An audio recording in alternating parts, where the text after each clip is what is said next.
Hello friends, स्वागत है आप सभी का हमारे इस यूट्यूब चैनल हिंदी साहित्य बाय पूजा पांडे में। फ्रेंड्स, आज के हम इस वीडियो में जानने वाले हैं कि जो बीपीएससी फेज़ 2 यानी बीपीएससी टी 2.0 की जो वैकेंसी आई है, कितने पदों पर आई है, सिलेबस इसका क्या रहने वाला है, एलिजिबिलिटी क्राइटेरिया क्या होगा, सीटेट अपीयरिंग वाले इसमें वैलिड हैं या नहीं है, निगेटिव मार्किंग होगी या नहीं होगी, इन सारी चीज़ों पर हम इसमें बात करेंगे। सबसे पहले हम इसमें देखें तो जो कुल पद हैं 6 to 8 के लिए, क्योंकि इसमें अदर स्टेट को भी वैलिड किया गया है, लेकिन अदर स्टेट वाले जिन्होंने सीटेट पेपर 2 क्वालिफाई किया है वो सिर्फ 6 to 8 के लिए फॉर्म फिल कर सकते हैं, क्योंकि 9th 10th और 11th 12th के लिए बिहार का जो आपका स्टेट है वो पेपर 1 और पेपर 2 क्वालिफाई होना चाहिए। तो आइए पहले हम बात कर लेते हैं 6 to 8 के लिए जो है कुल यहाँ पे 31,982 पद हैं अलग अलग श्रेणी के लिए। यहाँ पर आप देख सकते हैं विषय में आप इसमें जो है 3 कैटेगरी में फॉर्म भर सकते हैं। जैसे भाषा के लिए आप हिंदी, अंग्रेजी, संस्कृत, उर्दू इसमें से किसी में भरना चाहते हैं तो आप भाषा वर्ग में फॉर्म फिल करेंगे, और अगर आपका गणित है या विज्ञान है तो आप इसमें गणित एवं विज्ञान वाले वर्ग में भरेंगे, और अगर आपका सामाजिक विज्ञान से आपने किसी भी, चाहे आपका इतिहास हो, भूगोल हो या अर्थशास्त्र हो, कोई भी आपका विषय रहा हो सामाजिक विज्ञान के अंतर्गत, तो आप उसमें सामाजिक विज्ञान के वर्ग वाले में फॉर्म फिल करेंगे। अगर आपको गणित से एग्ज़ाम देना है तो भी आपको विज्ञान पढ़ना ही पड़ेगा, विज्ञान से देना है तो भी आपको गणित पढ़ना पड़ेगा। तो गणित एवं विज्ञान दोनों ही आपको पढ़ना है अगर आप इस वर्ग में फॉर्म भरेंगे। और सामाजिक विज्ञान में अगर आप भरेंगे तो आपको सारे सब्जेक्ट जो एसएसटी के अंतर्गत आते हैं वो सभी पढ़ने होंगे।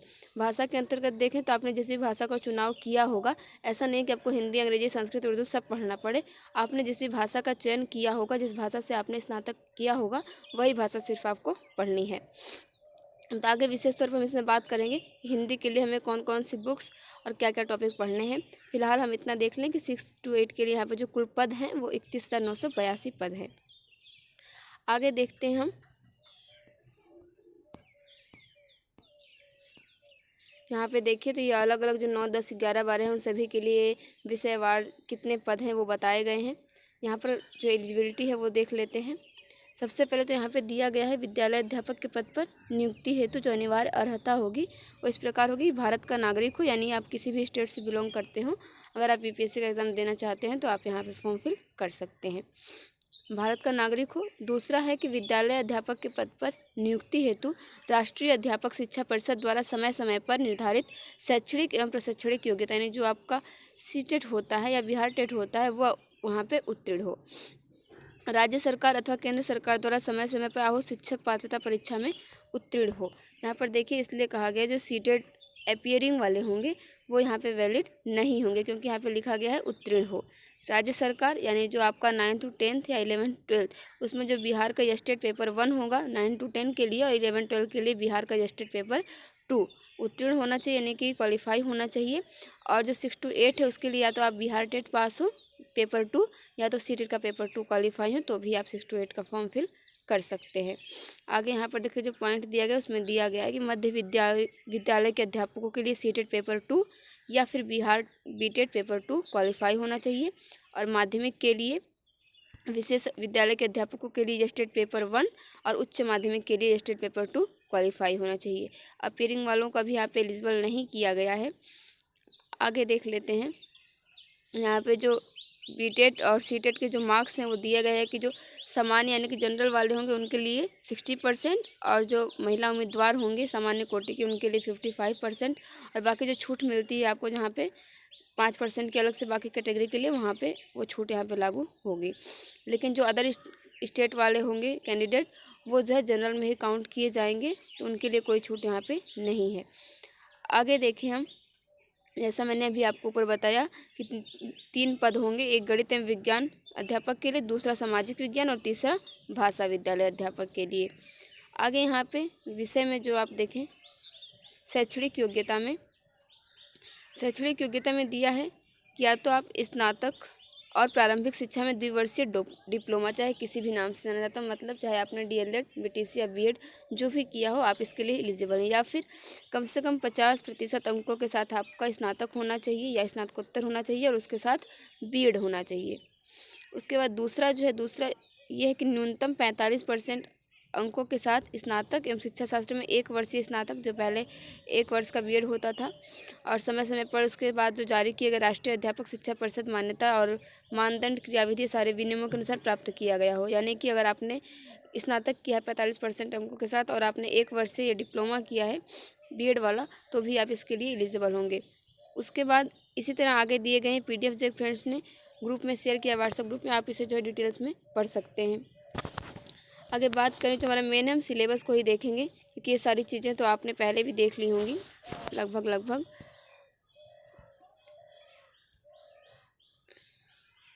भाषा से संबंधित विषय के लिए जो एलिजिबिलिटी आप उसे देख लीजिए कि प्राथमिक विद्यालय अध्यापक के पद हेतु भाषा से संबंधित विषयों में संबंधित भाषा में स्नातक स्तर पर, चाहे आपने ऑनर्स किया हो, चाहे सब्सिडरी विषय के रूप में पढ़ा हो आपने हिंदी को, या जिस भी विषय से आप देना चाहते हैं उसे आपने ऑनर्स या सब्सिडरी विषय के रूप में पढ़ा हुआ है, तो आप इसके लिए एलिजिबल हैं। आगे हम देख लेते हैं, इसमें बात करेंगे निगेटिव मार्किंग है या नहीं है।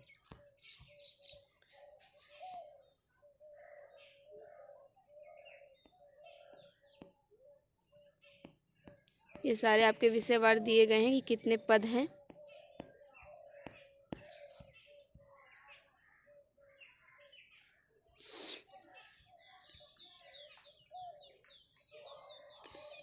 चयन प्रक्रिया देखिए, यहाँ पे लिखा गया है कि लिखित परीक्षा होगी, जो कि आपके मल्टीपल चॉइस क्वेश्चन होंगे, यानी वस्तुनिष्ठ क्वेश्चन होंगे। और यहाँ पर देख लेते हैं कि एग्ज़ाम पैटर्न क्या रहने वाला है। पहले देखिए, जैसा अभी परीक्षा हुई थी बीपीएससी के 2 पेपर हो रहे थे, लेकिन अब आपका एक ही पेपर होगा, जो कि 2.5 घंटे का होगा। उसमें जो आपके पहले 120 प्रश्न थे, अब 150 प्रश्न हो जाएंगे, लेकिन जो आपकी मेरिट बनेगी वो 120 प्रश्नों पे ही बनेगी। 30 प्रश्नों का जो आपका पेपर होगा वो क्वालिफाइंग वाला होगा, जो कि भाषा से होगा। तो पहले 30 प्रश्नों की बात करें तो भाग 1 में जो आपका क्वालिफाइंग वाला होगा उसमें अंग्रेजी होगी, और हिंदी, उर्दू, बांग्ला में से आप कोई एक ले सकते हैं, जो कि 30 नंबर का होगा। उस 30 नंबर में से आपको 30% लाना अनिवार्य, यानी लगभग आप 9 नंबर मानकर चल सकते हैं कि उस 30 में से आपके 9 नंबर आने ज़रूरी हैं, तभी आपकी जो ये वाली पेपर की कॉपी होगी ये चेक होगी 120 वाले की। 120 में क्या क्या रहने वाला है, तो 40 अंक का जो होगा आपका सामान्य अध्ययन होगा और 80 अंक का जो होगा आपका वो भाषा से संबंधित होगा, अगर आपने भाषा से दिया है। अगर हिंदी की बात करें तो हम ये कह सकते हैं 80 नंबर की आपकी हिंदी पूछी जाएगी, 40 नंबर का आपका जीएस के होगा, और जो आपका ये 30 नंबर का होगा ये क्वालिफाइंग वाला होगा। आगे इसमें देख लेते हैं कि सामान्य अध्ययन में क्या क्या आएगा और भाषा में क्या क्या आएगा। सामान्य अध्ययन में आपका प्राथमिक गणित, मानसिक क्षमता परीक्षण यानी रीजनिंग, सामान्य जागरूकता, करंट अफेयर्स, सामान्य विज्ञान, सामाजिक विज्ञान, भारतीय राष्ट्रीय आंदोलन, भूगोल और पर्यावरण, इतनी सारी चीज़ों को शामिल किया गया है। लेकिन थोड़ा यहाँ पे डिटेल नहीं बताया गया, क्योंकि भूगोल और पर्यावरण और भारतीय राष्ट्रीय आंदोलन ये सारी चीज़ें कहने में आसान है, लेकिन इसका सिलेबस जो है काफ़ी विस्तृत है। तो हमें ये देखना है कि कौन कौन से महत्वपूर्ण पॉइंट हैं, प्रमुख बिंदु हैं, उनके हिसाब से आप सामान्य अध्ययन की तैयारी कर सकते हैं। अब बात कर लेते हैं इसमें भाषा वाले में कि भाषा में क्या क्या पूछा जाएगा। भाषा में हम देखें जो मुख्य हमारा विषय होगा उसमें एससीईआरटी और एनसीईआरटी संबंधित होंगे, लेकिन जो इसका स्तर है वो उम्मीदवार के जो न्यूनतम अर्हता है उसके हिसाब से अलग अलग होगा, क्योंकि जैसे कि आप 6 to 8 के लिए जा रहे हैं तो आपका जो उसका कठिनता स्तर होगा वो 12 तक हो सकता है। अगर आप 9, 10, 11, 12 के लिए परीक्षा देने जा रहे हैं तो फिर आपका जो कठिनता स्तर है पेपर का वो स्नातक तक या स्नातकोत्तर स्तर तक हो सकता है। इसके लिए सबसे ज़रूरी है कि आप जिस भी विषय से फॉर्म भर रहे हो तो देख लें उन सब्जेक्ट से जो बुक है, चाहे एनसीईआरटी बुक्स हो चाहे एससीईआरटी बुक्स हो, वहाँ से आप इन्हें तैयार कर लें। पूरा 6 to 8 के लिए तो भी 6 to 10 तक कम से कम, या फिर कोशिश करेंगे 6 to 12 तक आप एससीईआरटी और एनसीईआरटी बुक से उन विषय को तैयार कर लें। आगे हम देखते हैं, यहाँ पे लिखा गया कि जो भाषा भाग 1 होगा वो क्वालिफाइंग होगा और इसमें नेगेटिव मार्किंग नहीं होगी। लिखा गया कि सभी विद्यालय अध्यापकों के लिए ली जाने वाली लिखित परीक्षा वस्तुनिष्ठ एवं बहुविकल्पीय आधारित होगी। प्रत्येक गलत उत्तर के लिए ऋणात्मक अंक नहीं होगा, और यहाँ पे जो रीचेक होता है रीचेक भी नहीं होगा। लिखा गया पुनर्मूल्यांकन का प्रावधान नहीं है। आगे आपने इसमें देख लिया, इसमें साक्षात्कार नहीं लिया जाएगा, यानी इंटरव्यू नहीं है आपका। बाकी आप इसे डिटेल में पढ़ना चाहते हैं तो पीडीएफ व्हाट्सएप ग्रुप पे अवेलेबल है, आप उसे वहाँ से देख सकते हैं। तो कुल मिला के हमने इसमें बात की कि टोटल कितने पद हैं आपके, लगभग 24-25 पेज का पीडीएफ है। 6 to 8 के लिए बात करें तो 31,982 पद हैं, जिसमें आपका सीटेट अपीयरिंग वाले अवेलेबल नहीं, वैलिड नहीं है। सीटेट क्वालिफाई होना चाहिए पेपर 2 आपका, और 9, 10 और 11, 12 के लिए आपका बिहार स्टेट पेपर 1 और पेपर 2 क्वालिफाई होना चाहिए। एलिजिबिलिटी बाकी आपने देख ली है, निगेटिव मार्किंग नहीं है। सिलेबस के लिए बात करें तो आपका 3 भाग में पेपर होगा। पहला भाग जो होगा भाषा का, वो क्वालिफाइंग नेचर का होगा, अर्हता वाला। दूसरा आपका 40 नंबर का होगा जीएस का, और तीसरा होगा आपका विषय का, जिस भी विषय से आपने फॉर्म फिल किया होगा। तो कुल आपका 150 नंबर का पेपर होगा। 2.5 घंटे का समय आपको दिया जाएगा, और 30 मार्क्स जो होंगे वो आपके क्वालिफाइंग होंगे। आपको उस 30 में से 9 नंबर लाना ज़रूरी होगा। बाकी का जो 120 होगा उसमें से आपकी मेरिट बनेगी। तो उस 120 में से आप जितनी अच्छी तैयारी कर सकते हैं उतनी अच्छी तैयारी कर सकते हैं यहाँ पे। ठीक है फ्रेंड्स, मिलते हैं हम लोग अगली वीडियो में, जहाँ पर हम ये स्टेट के सिलेबस को देखेंगे और हम ये चर्चा करेंगे कि एनसीईआरटी बुक्स जो है वो कितनी ज़रूरी है, उसमें से हम कहाँ कहाँ से क्या क्या पढ़ सकते हैं और किस हिसाब से नोट्स तैयार कर सकते हैं। तो मिलते हैं नेक्स्ट वीडियो में। Thank you for watching this video.